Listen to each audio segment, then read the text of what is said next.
Hello, and welcome to the Contractpreneurship series, a podcast that delves into the world of contracting and provide insights to commercial and legal professionals on how to unlock value from contracts. Contractpreneurship is a concept I introduced to describe a particular approach and mindset in relation to contracts. It brings together the concept of an entrepreneur, a transformer, reimagining how things are done within the world of contracts. I'm Peggy Pauwels, and today you're listening to episode 6, where we discuss the need for contract innovation in today's global and digital economy. Hello, welcome back. It's been a while. There's been a lot of change and lots of activity in the world of contracts at Deloitte. So it's taken us a while to get back to you with Contractpreneurship, but I'm delighted today to be joined by Kathy-Ann Quashie. She is an executive business leader with great experience managing teams and market-facing teams and units. She is looking forward to talking about the value of contracts in today's digital and global economy. So Kathy, welcome. So glad you're here. Thank you for having me, Peggy. Fabulous. All right. Well, Kathy, you and I worked together at BT. That is a while ago. And our roles were very different. You were CEO of one of a standalone businesses, was a portfolio of 4 businesses, and I was leading sort of the transformation of how to incorporate and leverage the value of those businesses into the bigger corporate play. And it's fascinating because whilst our roles were very different, I think we found commonality in terms of how we look at how businesses are run, that commercial mindset. And interestingly, and possibly very surprisingly, the role of contracting as a pathway to growth. I'm really excited to have you here today because I think it'd be interesting for our listeners and our viewers to sort of hear from a real, a business leader, someone who is not preoccupied with contracts as core function, but actually hear your thoughts about the value of the contracts within business. Well, Peggy, first of all, thank you for having me, and I'm delighted to be part of the amazing journey that Deloitte is embarking on, and obviously that you're leading for them. So, indeed, we worked together, and boy, was that a delight when we were at BT, and I really enjoyed that time. In all of the roles that I have done as a business leader, contracting has been at the heart of everything we do, because when you're facing into the markets, you're dealing with clients, and you're also working with a variety of partnerships. Contracts become a very important part to making all of that successful. So looking at contracts in the workplace today, when you think about contracts as a whole, both public and private organizations know that purchasing does not stop when contracts are awarded. So it's very important as we go on the journey of contracting that we do 3 things really well. We deem contracts to be fair, we deem it to be transformative, and we also want it to be effective. And I think if we look at the lens of those 3 areas in terms of how we bring contracts to life, it really plays a fundamental part in the successful journey of the business, but also of the partnerships that we create in that moment. Amazing. There's so much to unpack there, Kathy. As part of your thoughts and your views around contracts, indeed, in today's way of trading and how business relationships, those partnerships that you touch upon, how those partnerships are forged, my view of where contracts come in is actually that it requires contracts and the contracting process to be much more agile. We need to think about how a contract really encapsulates and underpins that ecosystem of partnerships. What's your thoughts around that?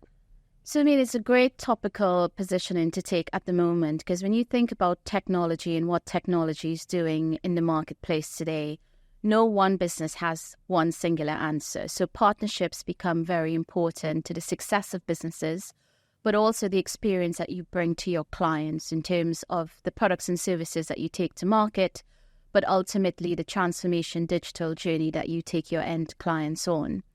I think agility is a very pivotal point for contracts, and it's a very vague word because what does agility mean?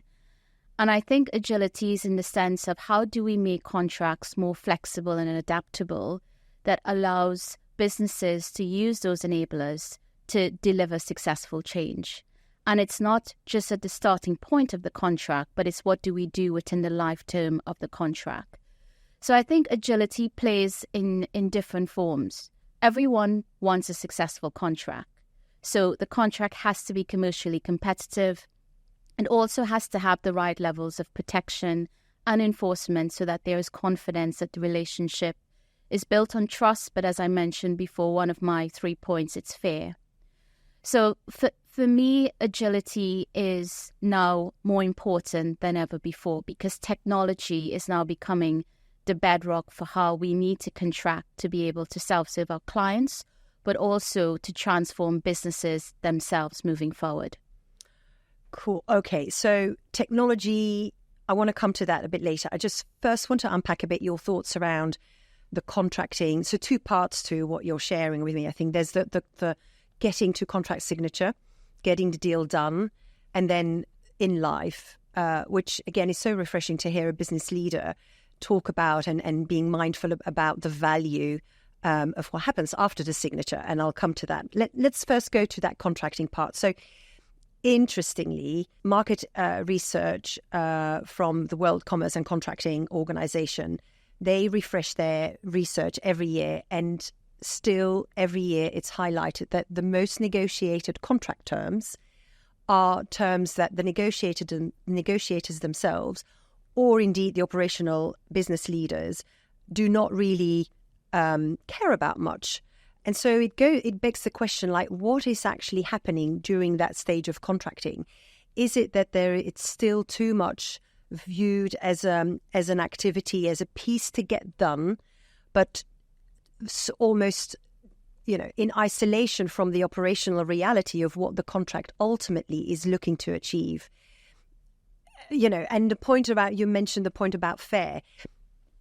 It puts a spotlight on that, because if we're negotiating the deal and we go through the pains of negotiating that maybe is right for the lawyers, for the legal team, for the risk and compliance, right? Because a lot about that is protection, but actually doesn't serve us very well in the operational reality. Is a contract truly fair? What's your thoughts? It's such a great point, Peggy, because when you think about the negotiation stage, you have a variety of stakeholders that you have to bring into that conversation.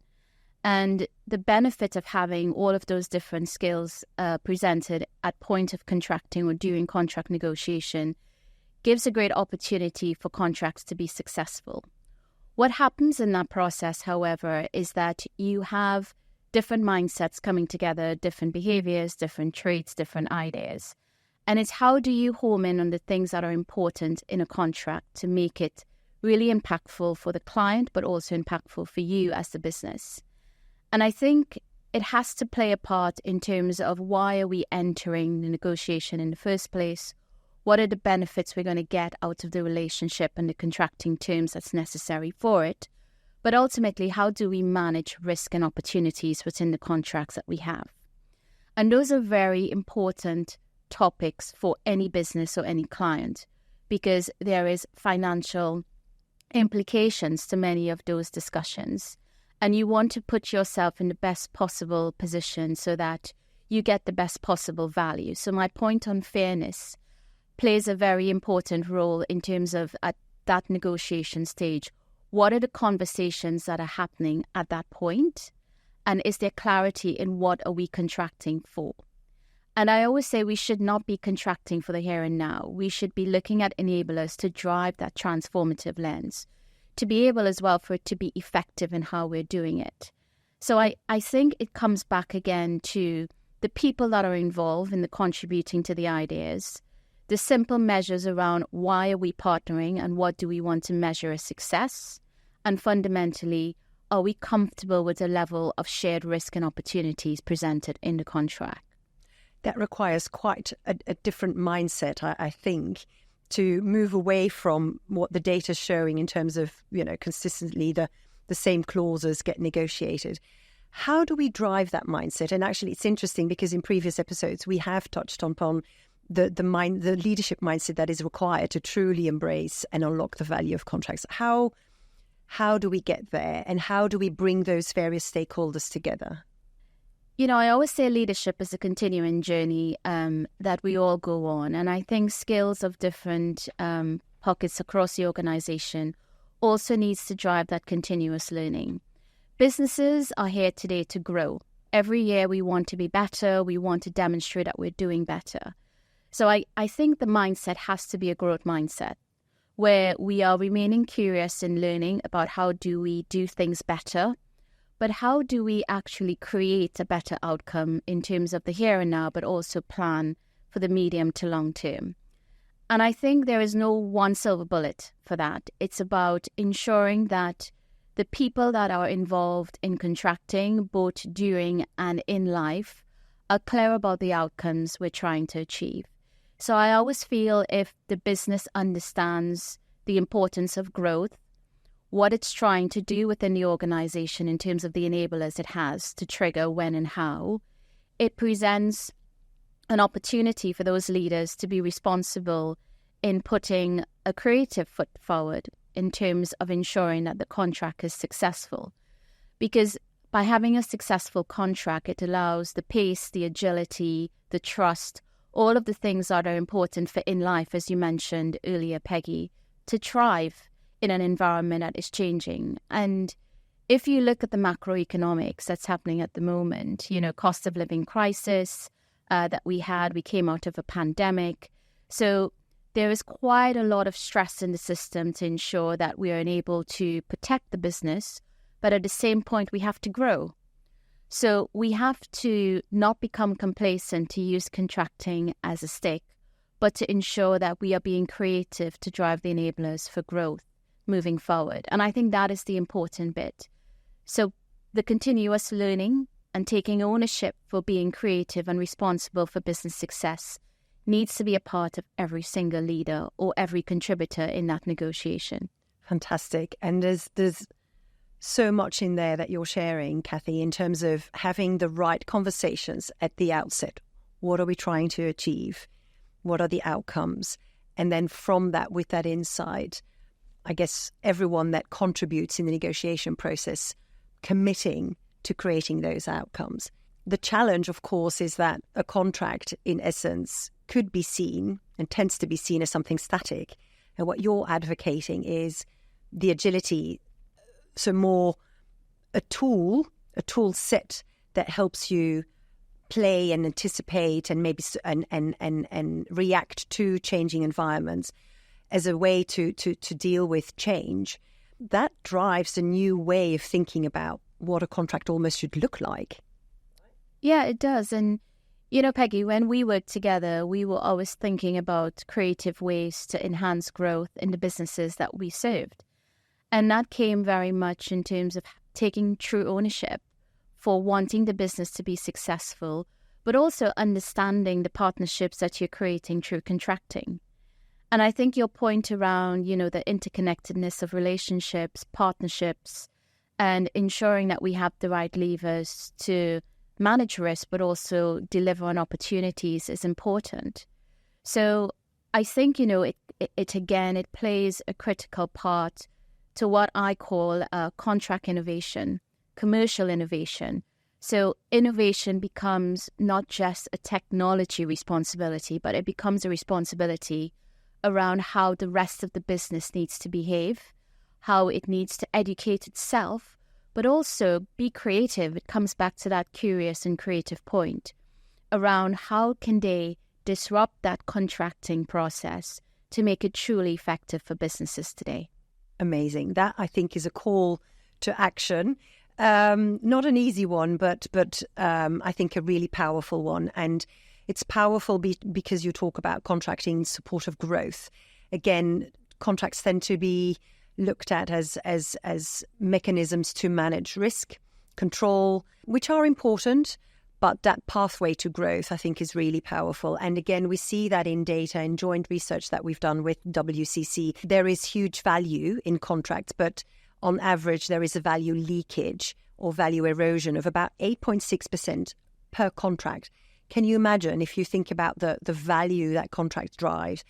And the majority of that leakage happens post-contract signature because it to manage a contract well to deliver on its outcomes, but indeed also to stay in step and to use it as a tool, it requires the right skills, the right focus, the right disciplines to sort of work with the contract within that business ecosystem. And quite often, businesses are frankly not set up to do that, right?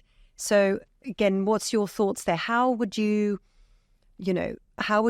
advise companies to drive that change and to really unlock that value that is there? I think it's such a great opportunity for organizations to really, we talk so passionately about Gen AI, technology, automation.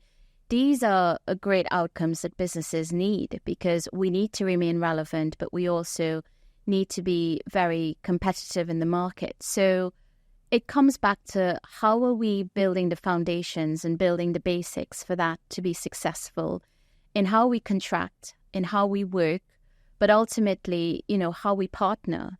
Customers are asking a lot more of businesses today. They don't only want transformation, they want trusted partnerships. And I think with that presents a great opportunity for redesigning how we contract and ensuring that the risk for reward is in a comfortable place for both organizations. And that's, again, going back to fairness. The transformative part is how do we manage change control activity that allows us to be agile and build trust around that innovative lens around what's happening with the macroeconomics, but ultimately what our customers are also expecting of us as we go through that journey with them over time. And I think the last point around it being effective is the ability to enforce contracts and the principles around contracts when it matters. So we tend to contract a lot for the worst outcome, and there is absolutely nothing wrong with that because each business has to be prudent in how it operates. But it's more about how do we also contract effectively to harness growth and to drive those enablers for success. So I would always go back to what's important. Why is the relationship there? And, when I summarized at the start by saying both private and public businesses knows that purchasing, does not stop at contract award stage. It continues throughout the lifetime of the contract. And I think that's where the opportunity is. It's about creating that lifetime value, but it's ultimately about value creation. And value creation is what contracts should be focusing on. It's rare that one contract stands on its own and has no impact on another. So for the teams to really deliver on that outcome and to stay in step with the change environment, they need to be plugged into leadership, understand the value of the partnership, but equally understand how that relationship plays among the ecosystem. I think complexities across contracts is what is happening at the point in time within any cycle of a contract that allows you to harness value or deal with issues or risks. And it's what do you choose to do as an organization to enact those outcomes? And I think it's a very important point because sometimes you are negotiating new things, but you have a burning platform on things that are not going so well. Or you may have macroeconomic changes that is forcing different dynamics within the contract. So I think it always plays a part to ensure that whatever change activity is happening in a contract, that you're taking the best opportunity to drive value creation at that point in time. We touched on technology. Of course, well, there is actually not a week that goes by that I'm not engaged in a conversation around Gen AI. It's all over. But there's two parts to this, right? You touched on it before in terms of the digital economy. So the pace at which we innovate, create, the agility, learn from mistakes, move on, fail fast. All of that is the world in which we trade and do business. And then there's the aspect of technology within how we deal with that and how we contract. So there's a lot of contract technology on the market. Good tools, very solid. Gen AI, of course, is all present, and I think every organization is starting to experiment with it because it's not a ready-made tool. It's a capability that learns as you use it. So it's that creation, that innovation piece. And there's various applications on that. When we think about the world of contracting, working with clients to actually use Gen AI in the drafting of contracts, that got the lawyers very nervous. But interestingly, it's about how technology enhances and augments what part of the activity that is inherent to contracting. It's not about replacing the human and the human intelligence. It's actually how, it augments and complements. So there's definitely a role for Gen AI in contracts to speed things up, to drive that innovation, to keep oversight as well. I think, thinking about what you said in terms of keeping in step. How do we do that if we set up with a static contract, with no technology that helps us to understand the changing landscape and then to understand how we need to change our contracting decisions? There's quite a lot to navigate there. What's your thoughts there, or what have you seen, or what would you recommend to businesses?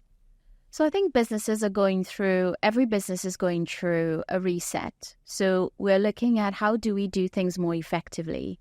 How do we get better productivity from how we're set up? And how do we take that towards our clients moving forward? And I think automation has to play a part in that. And when you look at most businesses, workflow activity, is ripe for Gen AI focus. It's ripe for how we drive automation. But I think people still want the element of automation to be responsible and be fair. So it's how we are enacting responsibility for me in contracts that allows us to ensure that things that we're automating and the workflow activities that we're doing, it drives good success in that space. But the important things, which are all around the responsibility within the contract, there is still an element of human intervention. And I think those are decisions that businesses will need to take and make that call. But the one thing I will share that I have seen, when you think about technology and automation, you have to co-create. So co-creation is forcing a different type of contract to be presented because it needs to be agile, it needs to be real time, it's established on budgets and thresholds and timescales. But it means within that, you are still learning what's important and not important in co-creation. So being able to be adaptable in that process and contracting around that is proven to test all those things we spoke about earlier. And I would encourage, even in the jobs that I do today, Gen AI is a great opportunity to embrace automation. Having data at the core of that presents a responsibility for organizations to ensure that they're doing it in a responsible and transparent way.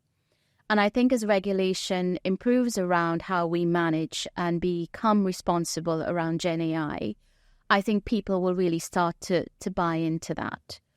But it goes back again to automation's here to stay. Digital is something that we need. Technology is giving us advancements that we never thought we can see. And businesses need to continue to be profitable and successful. And I think the speed at which the innovation takes place in the tech environment, in the digital environment, again, underscores the need to rethink the human part in everything, right? I love your point about responsibility and taking that accountability. So the technology should drive the efficiency, the insights, make things easier, but also more insightful. The intelligence, the data's there, but then the interpretation, the decision making, what you do with it is a human responsibility.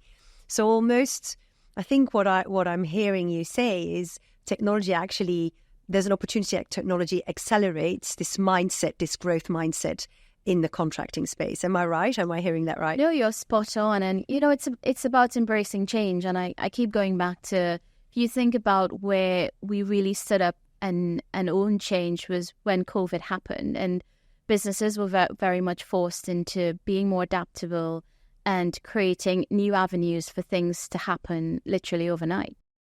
I think, that's the world we live in now. And everything around it has to evolve.